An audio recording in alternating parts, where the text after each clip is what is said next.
اس کے کپکپاتے نازک سراپے پہ ایک بےباک مگر بھرپور نگاہ ڈالتے ہی وہ اس کی اپنے ہی لمس کی شدت سے سرخ نشانات سے سجی گردن اور چہرے کو مخمور نگاہوں سے دیکھتے ہوئے بھاری لہجے میں بولا تو ضلع کے کانوں سے گویا دھواں نکلنے لگا تھا اور چہرہ گویا لہو چھلکانے لگا ہو۔ اس کے خوبصورتی چہرے پر چھائی شرم کی سرخی اور اس قدر دلکش لگ رہی تھی کہ وہ ایک بار پھر سے بے خودی سے اس کے چہرے پر جھکتا ہوا اس کے چھکے چھڑا گیا تھا۔ پپ پپ پلیز، اس نے بے ساختہ اسے پکارا جو انجانے آج اپنا تنفر چھپائے کیوں کر صبح ہی اس کے ہوش ٹھکانے لگا رہا تھا۔ اس کو اس بات کا اندازہ ہی نہیں ہو رہا تھا وہ کیسے اس کو وہ نہیں آئی ابھی، وہ جو عالم مدہوشی میں ڈوبا اس کے چہرے پہ پھول کھلا رہا تھا۔ اماں کی آواز پہ جیسے ایک جھٹکے میں ہوش آیا۔ وہ اس کے کمرے کے ملحقہ دروازے میں کھڑی اس سے اس کے بابت دریافت کرنے لگی جو اس کے چوڑے وجود کے حصار میں مقید بیڈ پہ پڑی اس کے زاویے اس کی نظروں سے ایک اس پال اوجھل تھی، جبکہ اماں کی آواز ضلع کے رنگ پھک پڑ گیا تھا۔ اس نے اپنے ہاتھ اس کے گردن کے گرد کھینچتے ہوئے اپنی پوری ہمت مجتمع کرتے ہوئے اسے سائڈ پہ کیا اور وہ سیدھی ہوتی سرعت سے بیڈ سے اٹھنے لگی تھی، لیکن ٹانگیں اس پر یوں کپکپا رہی تھی کہ وہ بیڈ سے اٹھ نہ سکی۔ وہ میں میرا مطلب کہ نہیں، مجھے نیند آ گئی تھی، میں ابھی آپ کے لیے ناشتہ لے کر آتی ہوں۔ وہ اپنے دوپٹے کا ایک پلو کندھے پر جمائے بکھرے بالوں کپکپاتے نم ہونٹوں اور شرم اور اس کی سبکی سے جھکی آنکھوں سے جھلکتی گردن کے ساتھ بمشکل لفظوں کو ادا کر پائی تھی، جبکہ وہ چپ چاپ نیم دراز ان ساس بہو کو دیکھ رہا تھا۔ اس نے مارا ہے تمہیں؟ اس کی حالت دیکھتے ہوئے اماں نے جس انداز میں پوچھا، ضلع کا دل چاہا کہ وہ کہیں شرم سے ڈوب مرے، جبکہ ذوالنین کے ہونٹوں پر بڑی جاندار سے مسکان پھیلی تھی۔ اس نے اپنے نیچے دبے اس کے آدھے دوپٹے کو نکال کر اس کے سر پر پھیلایا اور یوں ہی لیٹے لیٹے اس کا ہاتھ تھام کر اسے سہارا دیا تو وہ ان دونوں سے نظریں ملائے بغیر ہی اس کے اوپر سے ہوتی بیڈ سے نیچے اتر گئی تھی۔ ممم میں آتی ہوں، اماں سے تیزی کہتی ہوئی واش روم کی جانب بڑھ گئی تھی۔ اماں سالگرہ ہے آج میری، مجھے وش کر کے دعا نہیں دے گی؟ اپنی حالت سے مجبور اس نے وہیں نیم دراز ہوئے ماں کو پکارا جو اس کی آواز پہ چونکی تھی، پھر کچھ سوچتے ہوئے اٹھی۔ اس نے سالگرہ وش کی تمہیں؟ اس اماں کے سوال پر اس کا بلند قہقہ کمرے کی فضا میں مہکا تھا۔ اس نے بڑے جرأت مندانہ انداز میں وش کی ہے اور اسے انعام بھی دیا ہے۔ اماں آپ آئیں اور میرا ماتھا چومیں، بلند آواز میں کہتا واش روم کے بند دروازے کی طرف دیکھ کر پھر دھڑکا تھا، جبکہ اس کے اس راہ پر اماں اب اس کے بیڈ کی جانب بڑھ رہی تھی۔ وہ بار بار اپنا منہ دھوتی اس کے نئے روپ سے ہائے کھوئے جا رہی تھی۔ اپنا سیاہ رومال چہرے پر باندھے وہ دونوں بہت خاموش اور احتیاط سے آگے بڑھ رہے تھے جب ایک دم سے کتے بھونکنے کی آواز پہ زرگام بنا اٹھا۔ اب تمہارے اس سسرالی کو کیا موت پڑ گئی ہے؟ اس کے جلتے بھونتے انداز پہ ربحان نے کھا جانے والی نظروں سے اسے دیکھا۔ تمہاری خوبصورتی کی تعریف کر رہا ہے، اس نے بھی جواباً اینٹ کا جواب پتھر سے دیا تھا اور قدم آگے بڑھائے۔ میں اندر جا رہا ہوں، تم اس طرف جاؤ۔ اس نے آہستگی سے اسے ہدایت دی اور خود داخلی دروازے سے حویلی کی جانب بڑھا تھا۔ وہ جانتا تھا کہ آج بخت خان پہنچنے والا ہے، اس لیے سب مردان خانے پہنچ چکے ہیں اور یہی وقت تھا اس کے پاس آرج پار کرنے کے لیے۔ وہ ہاتھ میں پسٹل لیے آگے بڑھ رہا تھا جب سامنے سے آتی زارا نے جب کسی اجنبی کو حویلی میں یوں دیکھا تو اس کے ہونٹوں سے بڑی واشگاف سی چیخ نکلی، لیکن ربحان نے سرعت سے رومال کھینچا تو اس کے چہرے سے منہ فوراً باندھا ہوا تھا۔ ربحان گردیزی آپ یہاں کیسے؟ وہ ابھی بھی اس طرح آپ گننے کی شادی سے سب سے بڑی حمایتی تھی، تبھی ربحان کو دیکھ کر فوراً سنبھلی تو گویا ہوئی اس طرح آمد کے لیے معذرت خواہ ہوں، لیکن آپ کے پیر سائیں آپ گننے کو اور میری بہن کو کڈنیپ کر کے لائے ہیں تو بس ان کی آزادی کے لیے آیا ہوں۔ بنا لگی لپٹی ان کی وجہ بیان کی تو اسے جیسے دھچکا سا لگا تھا۔ ابھی حویلی میں ہیں؟ اس کے لہجے میں بے یقینی پہ ربحان نے تعصب سے سر ہلاتے قدم دائیں جانب بڑھائے اور ششتر کھڑی زارا کو نظر انداز کرتا اپنی مسز کی تلاش میں بڑھ گیا۔ ابھی کی مدر کا کمرہ کس طرف ہے؟ کس خیال کے تحت اس نے پلٹ کر کس بت کی مانند استاذ زارا سے پوچھا تھا؟ اس نے بنا بولے ہاتھ سے اشارہ کیا۔ اس کی نشاندہی پہ وہ وقت ضائع کیے بغیر آگے بڑھا اور کمرے کا دروازہ کھول دیا۔ دروازہ کھولتے ہی پہلی نظر اس پر پڑی جو بیڈ پر لیٹی گویا صدیوں کی بیمار لگ رہی تھی۔ اس نے دیکھ کر وہ تڑپ کے آگے بڑھا اور کمرے کے ایک کونے میں جائے نماز پہ بیٹھی اپنی ساس کو فراموش کیے اس کے نازک وجود کو اپنی باہوں میں سمیٹتا دیوانہ وار اس کا چہرہ چومنے لگا۔ آئی مس یو سو مچ میری جان، آئی مس یو الاٹ۔ اس کے چہرے کے ایک ایک نقش کو چومتے ہوئے وہ گلوگیر آواز میں بولتا اس کے آنسوؤں کو تیز تر کر گیا تھا۔ ممم میں ڈر گئی تھی، مجھے لگا اب آپ کو نہیں دیکھ سکوں گی۔ اس کی شرٹ کو زور سے مٹھیوں پہ دبوچے اسے سسکیاں بھرتی اپنے جذبات اور احساسات کو واضح اظہار کر رہی تھی۔ شش میں یہاں ہوں آپ کے پاس ہمیشہ کے لیے۔ اس کے سسکتے وجود کو اپنے بازوؤں میں سمیٹتا وہ بھاری لہجے میں بولا تھا، چلیں یہاں سے پلیز، مجھے واپس جانا ہے گھر۔ وہ سب ان کی باتوں سے بے حد خوفزدہ ہو چکی تھی۔ اسے بس اپنے ہونے والے بچے کی فکر تھی، جس کو وہ اپنے خون سے سینچ رہی تھی، جس کی دھڑکن اس کے سنگ چلتی تھی۔ اٹھو، اور اب رونا بالکل بھی نہیں۔ اس کے آنسو لبوں میں چومتے ہوئے اس نے اسے سہارا دیا، جس کا چہرہ اس کے چند لمحوں کی غربت پہ گلابی مائل ہو رہا تھا۔ اسے کھڑا کرتے اس کی نظر اس کی ماما پر پڑی اور لہجہ پر گڑبڑا سا گیا، لیکن سنبھلتے ہوئے انہیں سلام کیا۔ تم یہاں کیا کر رہے ہو؟ وہ ابھی اماں سے کچھ مزید کہنا چاہتا تھا ہی کہ عقب سے آتی برودت بھری آواز کمرے کے سبھی مکینوں کو منجمد کر گئی تھی۔ جی؟ ربحان سمیت آپ گنے اور سعیدہ بیگم نے پلٹ کے دروازے کی طرف جانب دیکھا، جہاں کھڑی نسرین بیگم کاردہ نگاہوں سے ربحان اور آبی کو دیکھ رہی تھی۔ مجھے نہیں پتا تھا کہ یہاں بھابھی بیگم گھر کے دشمنوں سے ایسا پیار رکھتی ہیں کہ انہیں رات کے اندھیرے میں کمرے تک بلا لیتی ہیں۔ زہر ہندہ لہجے میں بولتی ہوئے سعیدہ بیگم کا رنگ پھک گئی تھی، جبکہ ربحان نے آپ گنے کو سنبھالتے پیشانی پر بل کے لیے انہیں دیکھا تھا۔ دیکھیے حضور، ان میں اماں کا کوئی قصور نہیں، اس لیے ان کو ٹیز کرنے سے پہلے مجھ سے بات کر لیں۔ لہجہ بہت ٹھہرا ہوا تھا، لیکن دل ہی دل میں جھنجھلاتے ہوئے اس نے ٹائم دیکھا تھا۔ تم سے کیا بات کروں، دشمن ہو تم ہمارے، اور یوں دھڑلے سے ہمارے زنان خانے میں آ کھڑے ہوئے ہو۔ وہ چٹک اٹھی تھی۔ معذرت کے ساتھ، لیکن میں خواتین سے دشمن نہیں رکھتا، اور اس لیے آیا ہوں کہ آپ کی حویلی کے مرد میری بیوی کو اور ہونے والے بچے کو زبردستی لے کے آئے ہیں، جنہیں مجھے لے کر جانا ہے۔ بایاں بازو آپ گنے کے گرد لپیٹتے اپنے حصار میں لیے، جبکہ نگاہوں کا مرکز نسرین بیگم تھی۔ یہ ہماری بیٹی ہے، اور اسے ہم اس شخص کے حوالے کبھی نہیں کریں گے جو میرے شوہر کو جیل میں ڈالے بیٹھا ہے، انہوں نے متنفر لہجے میں کہا، تو ربحان نے زور سے دائیں ہاتھ کی مٹھی زور سے پینچی۔ آپ گنے کو لے جانے سے مجھے کوئی روک نہیں سکتا، اس لیے ایسی کوشش مت کیجیے گا۔ جہاں تک بات شوہر کی ہے، تو آپ کے شوہر ان کے جرائم اور مظالم کی فہرست اتنی لمبی ہو چکی ہے کہ جیل کیا پھانسی تک کے لے جاؤں گا۔ ان کی آنکھوں میں آنکھیں ڈال کے مضبوط لہجے میں بولتا ہوا ان تینوں خواتین کی سانسیں روک گیا۔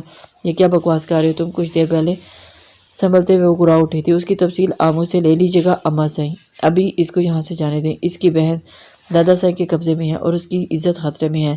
زارا کی سنجیدہ آواز پہ سب نے پلٹ کے دیکھا تو دروازے کی چوکھٹ پہ کھڑی نم آنکھوں سے سب کو دیکھ رہی تھی بہن دھریہ سے متعلق سعیدہ بیگم اور نسرین بیگم دونوں بے خبر تھی، اس لیے ٹھٹکی، اور شاید اسی لیے نسرین بیگم مزید کچھ بول نہ سکیں کہ ایسی کریٹیکل سچویشن میں بھی وہ شخص بڑے تحمل کے ساتھ کھڑا ان سے باتیں کر رہا تھا، لیکن یہ نہ جانتی تھی کہ اس شخص اس تحمل کے پیچھے جان سے پیارے دوست کا یقین اور ساتھ تھا۔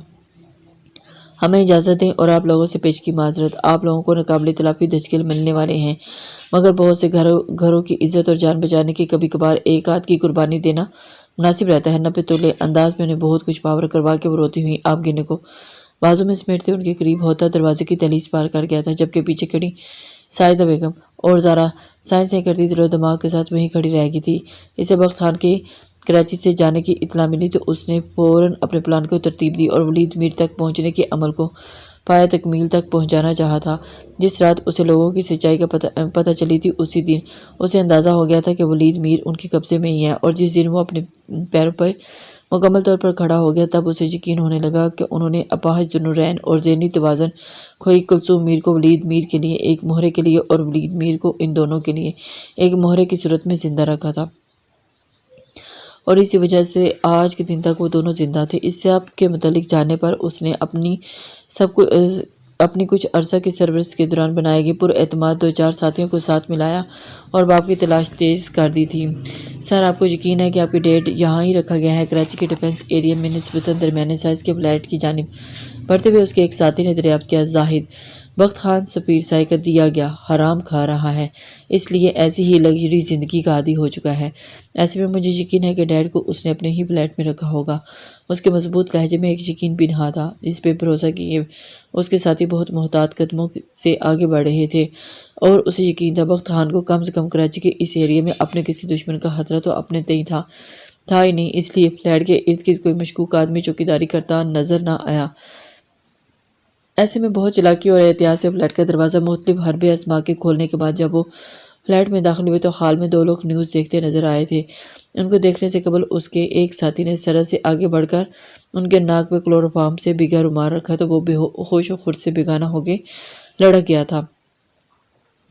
اب ان کے لیے کام کرنا آسان ہو گیا تھا کیونکہ وہ جانتے تھے کہ آگے انہوں نے کیا کرنا ہے۔ اگلے 5 منٹوں میں فلیٹ کا کونا کونا چھان لینے کے بعد جب ذوالفقار نین میر کا حوصلہ اور امید ٹوٹنے لگی تھی، اسی لمحے باہر جانے والے دروازے کے پاس انہیں غیر معمولی سا محسوس ہوا تو اس نے دروازے کو مزید بائیں جانب دیکھ کر حیران رہ گیا۔ اس دروازے کے مخالف سائڈ پہ کھلنے پہ ایک سٹور نما کمرہ سامنے آیا تھا۔ ملگجے اندھیرے میں ڈوبے اس کمرے کو دیکھ کر اس کا دل تیزی سے دھڑک ہوتا ہوا تیزی سے آگے بڑھا تو زاہد نے لائٹ جلائی تھی۔ لائٹ جلا کے جیسے ہی آگے بڑھے روشنی میں انہیں کرسی پہ کمزور اور قدرے خواص الباختہ ہوئے ولید میر دکھائی دیے تو آنکھوں میں بجتے دیے پھر سے جل اٹھے۔ ڈیڈ نین کے ہونٹوں پر سرگوشی نما آواز میں نکلا۔ اس نے بھاگنے کے انداز میں آگے بڑھ کر انہیں سنبھالا تھا۔ انہیں دیکھ کر وہ ایک دم سے حیران ہوا تھا کہ اس کے باپ کی اس قدر کمتر حالت کر کے رکھ دی ہے۔ اس کے دشمنوں نے آنکھوں میں ناقابل فہم تپش لیے وہ بھاری دل کے ساتھ اس تاریک کمرے کا دروازہ کھول کے اندر داخل ہوا، جہاں اس کی آنکھوں پہ کالی پٹی باندھے اسے کرسی پہ بٹھا کے دونوں ہاتھ پشت پہ لے جا کر باندھے ہوئے تھے۔ یہ نفرت اور انتقام میں رچائے گئے کھیل کتنے اذیتناک ہوتے ہیں۔ فیروزی سوٹ میں ملبوس دوریا جس کی پونی ٹیل میں لٹیں بکھری ہوئی تھی جبکہ دوپٹہ کندھے پہ بکھرا پڑا تھا، چہرے پہ آنسوؤں کے مٹے ہوئے نشان تھے۔ اسے اس حال میں دیکھ کر نہ جانے کیوں دل کو تکلیف ہونے لگی تھی، حالانکہ وہ اس سے بھی زیادہ تکلیف سے دوچار کرنا چاہتا تھا کہ ربحان کر تیزی تڑپ اٹھے، مگر یہ کم بخت دل کو کیوں کر تکلیف ہونے لگی تھی۔ دل و دماغ سے جنگ لڑتے اس کے قدم بہت آہستگی سے اس کی جانب بڑھنے لگے، جو اس کے اور اس کے باپ کی گفتگو سن کر 100 بار جی تھی اور 100 بار مری تھی۔ اسی لیے جینے کا سبب یہ تھا کہ وہ شخص کم از کم اس کے اغوا کا سبب نہ تھا جسے پہلی دفعہ دیکھ کر وہ اپنا مددگار سمجھی تھی، اور مرنے کے لیے یہی بات کافی تھی کہ وہ شخص اس تک اس مقصد کے لیے آیا تھا۔ اور آج اگر اس کے گھر والے جلدی نہ کرتے تو شاید اس کمرے میں وہ اسے اپنے جال میں پھنسا کے لے آتا۔ بجھل قدموں سے چلتے وہ اس کے بے حد نزدیک جس کے رکا تو بے سود پڑی دوریا کے حواسوں میں اس کے کلون کی مہک ٹکرائی تو وہ چونکی۔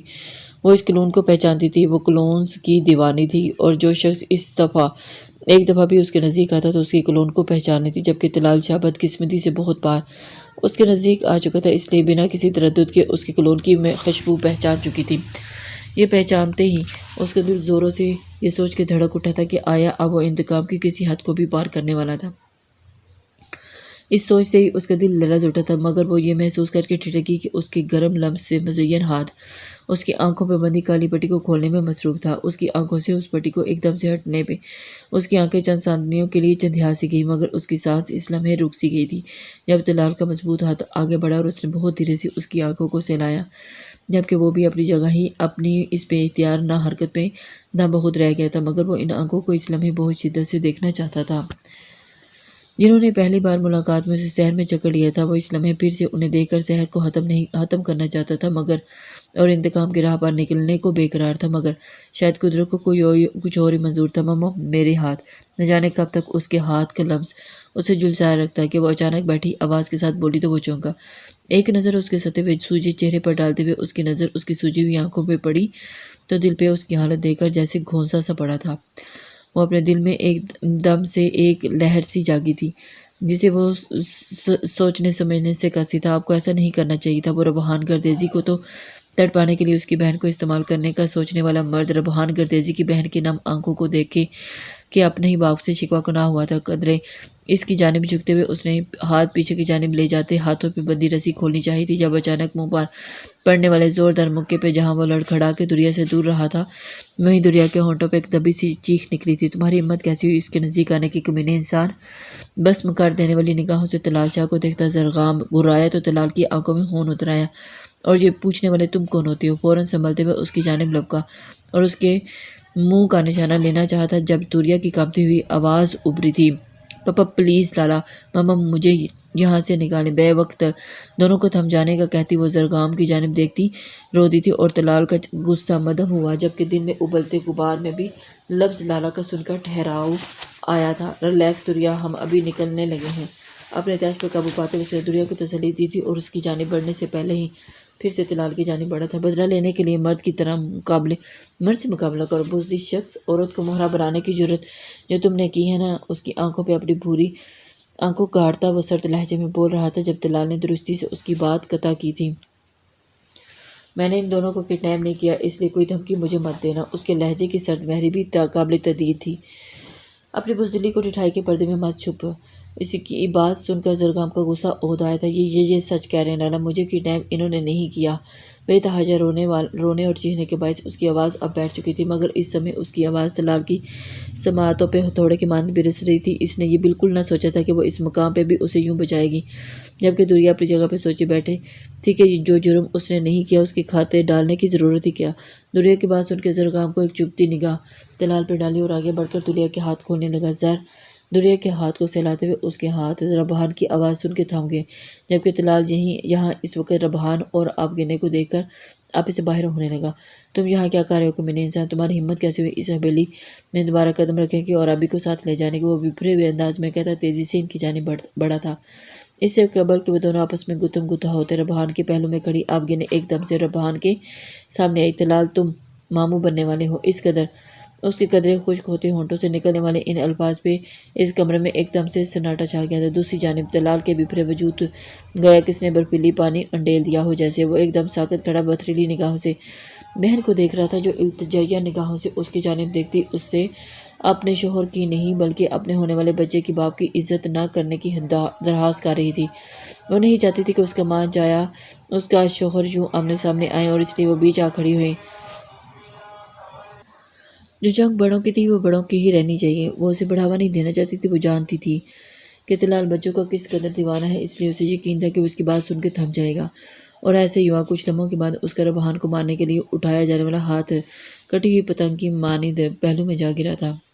اسے اندازہ تھا اس بات کا، اسی لیے وہ آگے بڑھی تھی۔ خوش رہو، بمشکل ہونٹوں کو ہلاتے ہوئے اس نے اسے دعا دی، اور لمبے لمبے ڈاگ پڑتا وہ اپنی حویلی میں آئے دشمنوں کو زندہ اور صحیح سلامت چھوڑتا وہاں سے نکل گیا تھا، جبکہ اس کے ایسے رد عمل پہ وہ کچھ ثانیوں کے لیے ششدر رہ گئے۔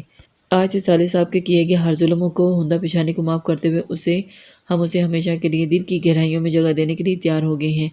ابھی کو روتے ہوئے دیکھ کر اس نے نرمی سے اس کی کن پٹی کو چوما اور پھر دوریا کو گلے لگاتے اسے تسلی دی، اور ان دونوں کو ساتھ لیے وہ وہاں سے نکل گئے تھے۔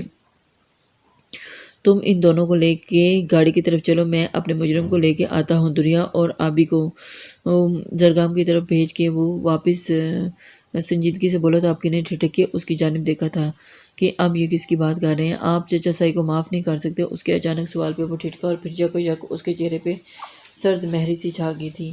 تمہارا دماغ تو ٹھیک ہے نا؟ تم کیا کہہ رہی ہو؟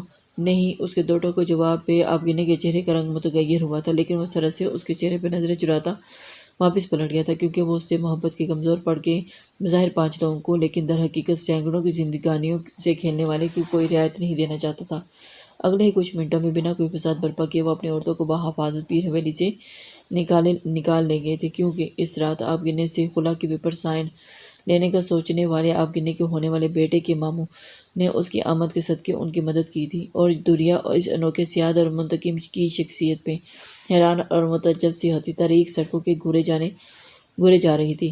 سیاہ ٹراؤزر کے ساتھ براؤن شرٹ پہنے وہ بالوں کی ڈھیلی سی پونی بنائے کندھوں پہ سیاہ سٹالر پھیلائے سوجی ہوئی نم آنکھوں کے ساتھ اسد ملک کے کمرے میں موجود تھی، جسے دیکھ کر وہ ایک دم سے حیران ہوئے۔ بڑے دادا، آپ نگاہ اور زرگام چاچو کی ڈائیورس کروا رہے ہیں؟ زرگام کے ساتھ چاچو نہ لگانے کا سیگا زرگام کی غیر موجودگی میں ہی کبھی کبھار عمل میں در آیا تھا، ورنہ وہ جو ابھی بھی روانی سے بولتی، عادتاً زرگام چاچو ہی بولی جاتی۔ ناٹ پیئر شیرے، اب آپ اپنے فادر ان لا کے سامنے اپنے شوہر کو چاچو کہہ رہی ہیں؟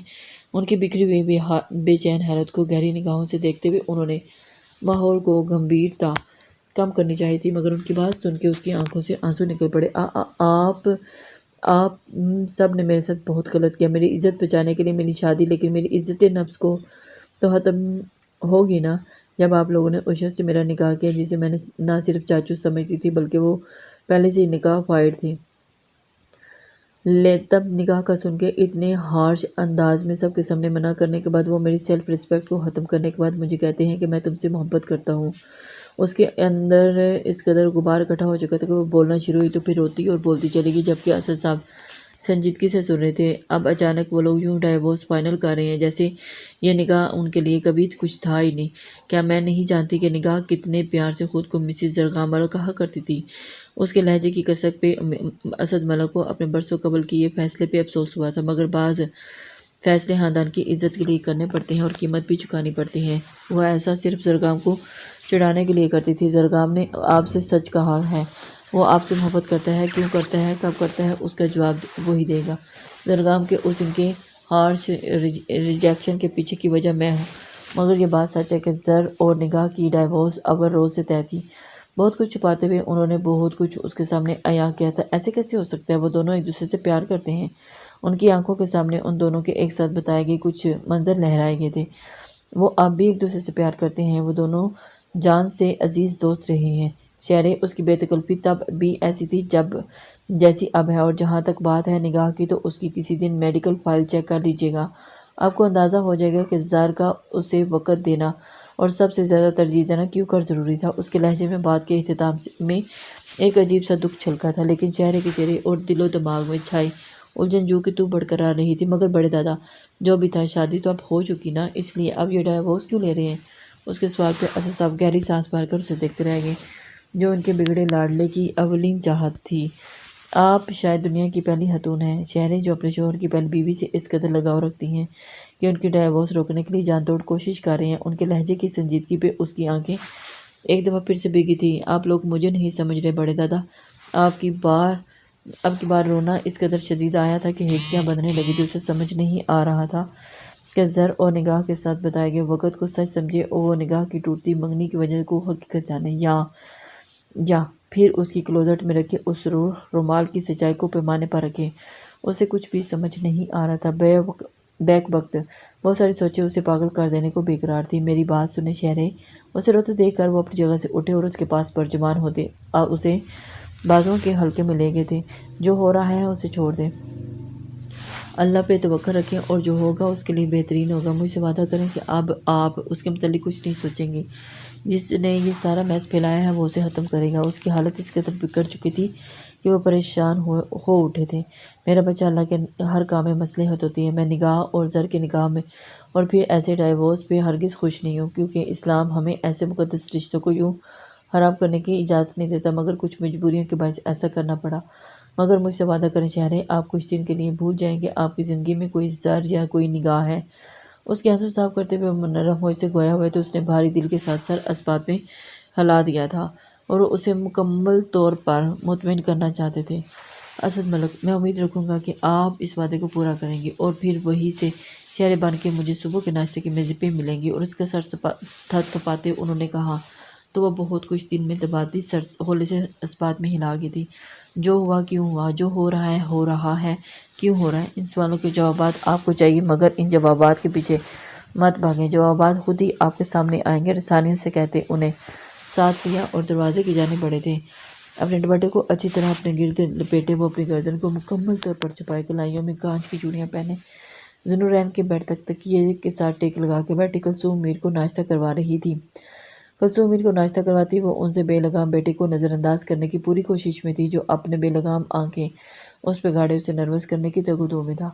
تم اسے کیوں دیکھتے رہتے ہو؟ ناشتہ کرتی کلثوم میر، جو باری باری ان دونوں کو دیکھ رہی تھی، اس کو یوں ٹکٹکی باندھے ضلع کی جانب دیکھتے پا کر ایک دم سے سادگی سے ساتھ بول اٹھی تو ضلع کو جیسے اچھوت سا لگا تھا۔ جبکہ اسے گھورتا ذوالنورین بھی اس اچانک حملے پہ گڑبڑا سا گیا تھا۔ میری ٹیچر ہے نا ماما، ٹیچرز کو تو توجہ دیں اور سنیں تو تبھی بات سمجھ میں آتی ہے، فوراً خود کو سنبھالتے ہوئے اس نے سکون سے جواب دیا تھا۔ تو ضلع کو اس پہ تب چڑھی تھی۔ اس نے بے ساختہ خونخوار نگاہوں سے اس کی جانب دیکھا، جو دوران لیکچر ان کی جانب یا نوٹس کی جانب نظر اٹھا کے بنا دیکھتا تھا۔ اس کی نظروں پہ چھلکتے غصے کو محسوس کرتے اس نے سرد سے ہونٹوں کی تراش پھوٹنے والی مسکان کو ضبط کیا تھا۔ لیکن کل تو تم کہہ رہے تھے کہ یہ تمہاری دلہن ہے۔ ان دونوں کی خاموش جنگ سے بے خبر کلثوم میر نے اس کی بات سن کے الجھے ہوئے لہجے میں دریافت کیا تو ضلع کا چہرے کا رنگ بڑی سرد سے گلابی پڑا تھا، جبکہ ذوالنورین کے ہونٹوں پہ بڑی جاندار مسکان پھیلی تھی۔ دلہن بھی تھی، تبھی تو سالگرہ وش کروائی تھی۔ متبسم مانی خیز اس کے گلابی پڑتے چہرے کو دہکنے پہ مجبور کر گیا تھا۔ اس پہ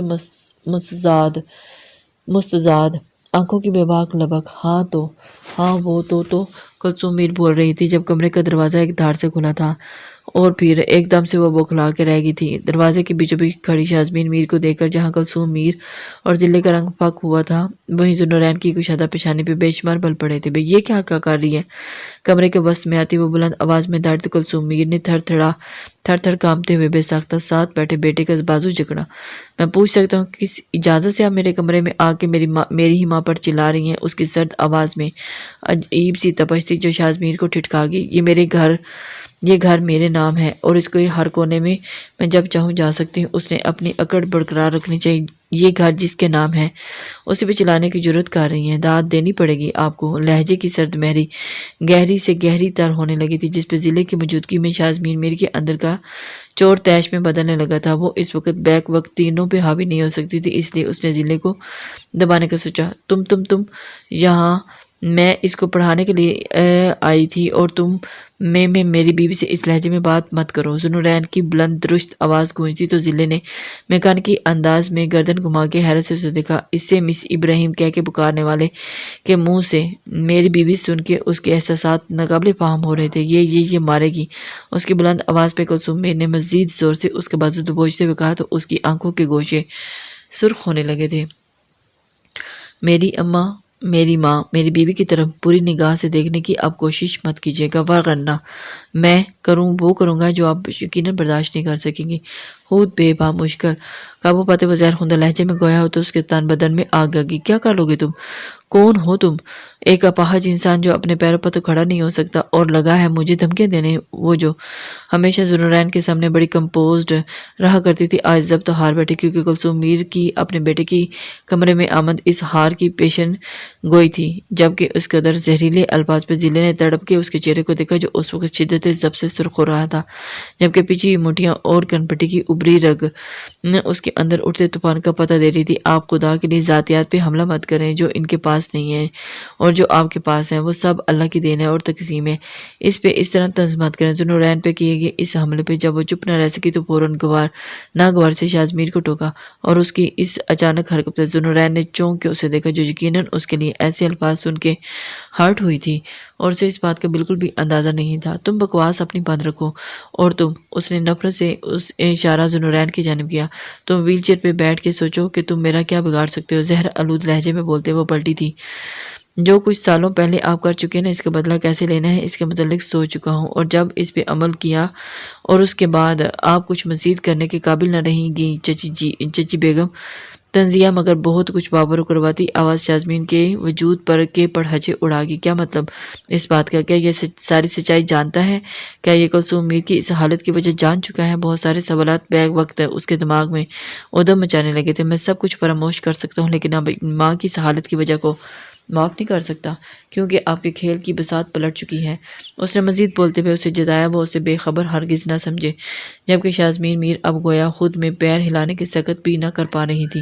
اس نے اتنے سالوں ذوالنورین کو یہی کہا کہ اس کی ماں کی حالت کے پیچھے اس کی سامع کے ساتھ کی گئی غلیظ حرکت ہے، اور اس کی بات سن کے اپنے کمرے میں ویل چیئر پہ بیٹھا ذوالنورین چپ کر جایا کرتا تھا اور اسے اپنی کامیابی سمجھتی تھی، مگر پہلے ضلع اور اب کلثوم میر کی وجہ سے وہ اتنی ہائپر اور جذباتی ہو گئی تھی کہ خود ہی پیروں پہ کلہاڑی مار بیٹھی تھی۔ بساط پلٹنے کی فکر مت کرو ابھی، بس تم یہ سوچو کہ اس مزدوری کے ساتھ تم اپنی ماں اور اس سو کالڈ بیوی کو اس جگہ پہ کیسے رکھ سکتے ہو۔ اپنی پوری ہمت مجتمع کرتی ہوئے ایک دفعہ پھر سے زہر اگلتی ٹک ٹک کرتی وہاں سے چلے گی۔ یہ تمہیں مارے گی۔ کلثوم میر کے چہرے پہ ہنوز خوف چھایا تھا، جبکہ ضلع یکٹک اس کا خوبرو چہرہ تکے جا رہی تھی اور شاید اپنے کے الفاظ سے بے خبر تھا۔ وہ کچھ نہیں کر سکتی اب ماں سوائے باتیں کرنے گئے۔ اس نے سرد لہجے میں بولتے ماں کے ساتھ محبت سے چومتے ہوئے اس کی جانب دیکھا جو ارد گرد بیگانہ اس کے چہرے پہ نظریں جمائے متحیر بیٹھی تھی۔ ایک ہی دل تھا مادام جو آپ کی گردن پہ لپٹے نیلے موتی میں الجھ پڑا ہے، اب میرے حال پہ رحم کھائیں۔ ہاتھوں میں ماں کے ہاتھ میں نظریں بظاہر ماں کے چہرے پہ مرکوز کیے۔ عمانی ہیس لہجے میں قدرے بلند آواز میں بولا تو ایک دم گڑبڑا گئی، اور جیسے اس کے الفاظ اس کے شعور تک پہنچے اس کا پورا چہرہ سرد سے سرخ ہوا تھا۔ اس نے فوراً پلکیں جھپکاتے ہوئے سرخ چہرے کا رخ موڑا اور برتن ٹرے میں رکھنے لگی تھی۔ نیچے جائیے، نہیں جائیے گا، ملازمہ حاکم برتن لے جائے گی، آپ مجھے ایگزام ڈیٹ شیٹ چیک کروا دیں۔ اس کو دانستر نیچے جانے سے روکتا وہ بہانہ گڑ گیا تھا۔ اسے پتہ تھا کہ شازمین میر کی چوٹ ابھی نہیں تھی، اس لیے وہ ضلع کو سامنے دیکھ کر وہ ضرور کوئی رذیل حرکت کرے گی، اس لیے اسے روک چکا تھا، جبکہ اس کے حکم پہ نئے سرے سے پریشان ضلع اپنا موبائل لینے چل دی جو اسے ٹیچر اور بیوی کے چکر میں بری طرح سے الجھا چکا تھا، اور اسی وجہ سے ایک نئی صبح کے ساتھ بہت سے نئے راز انکشاف لیے ملک ہاؤس کی اونچی عمارت پہ اپنی کرنیں بکھیر رہی تھی۔ جدید طرز کے بنے بڑے سے کچن اور ڈائننگ ہال میں ہوتی ہلچل اس وقت سب کے متحرک ہونے اور ناشتے کے لیے تیار ہونے کی چغلی دے رہی تھی۔ زرگام رات کو واپس آ گیا تھا اور آغا جان نے کپ چائے کا سیپ لیتے ہوئے اسد صاحب کی جانب دیکھا تھا۔ ابھی گھر نہیں پہنچا تھا۔ انہوں نے مختصر جواب دیتے ناشتے کی طرف مبذل کیا۔ محمد زرگام چاچو کی شادی شہر ایپی سے کب ہوگی؟ ظہار نے قندیل کی جانب مخاطب کیا تو ایک دم ڈائننگ ٹیبل پہ خاموشی سی چھا گئی، کیونکہ زرگام اور نگاہ کی ڈائیورس کی بات چھڑی تھی۔ تب ایک ناخوشگوار محسوس پورے گھر پہ چھا گئی تھی۔